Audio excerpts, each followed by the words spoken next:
লক্ষ্য লোকসভা নির্বাচন আর তার আগে রাহুল গান্ধীর নেতৃত্বে মণিপুরের থৌবল থেকে শুরু হচ্ছে ভারত জোড়ো ন্যায় যাত্রা। মণিপুরের থৌবলে একমাত্র কলকাতা টিভি, সেখান থেকে আমাদের বিশেষ প্রতিনিধি সুচন্দ্রিমা তুলে ধরেছেন প্রতিবেদন।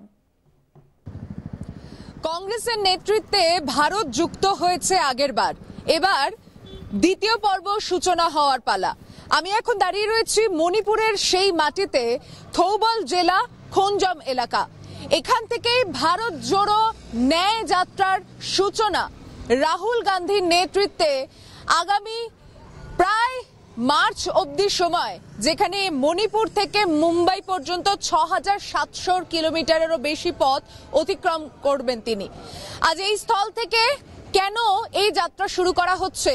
কংগ্রেস নেতৃত্বের অনুমান, যে মানুষগুলো ন্যায় বিচারের আশায় দেশের সরকারের কাছ থেকে বিচার পায়নি, তাদেরকে বিচার দেওয়াই আগে প্রথম কর্তব্য দেশের অন্যতম এই বিরোধী দলের।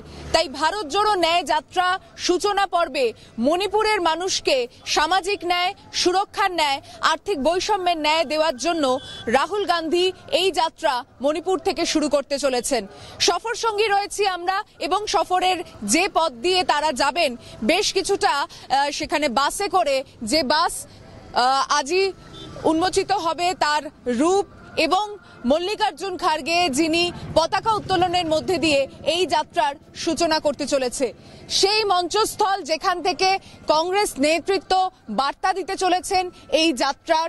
তাদের উদ্দেশ্য, এই যাত্রায় মানুষকে তারা কি আহ্বান দিচ্ছে, ভারতীয় মানুষ যারা দেশের সরকারের কাছ থেকে আশা করছে গণতন্ত্রকে রক্ষা করার, সংবিধানকে রক্ষা করার, কংগ্রেস নেতৃত্ব তাদের রাজনৈতিক কৌশলে সেখানে কি বার্তা দেয়, সেদিকেই তাকিয়ে রয়েছি আমরা।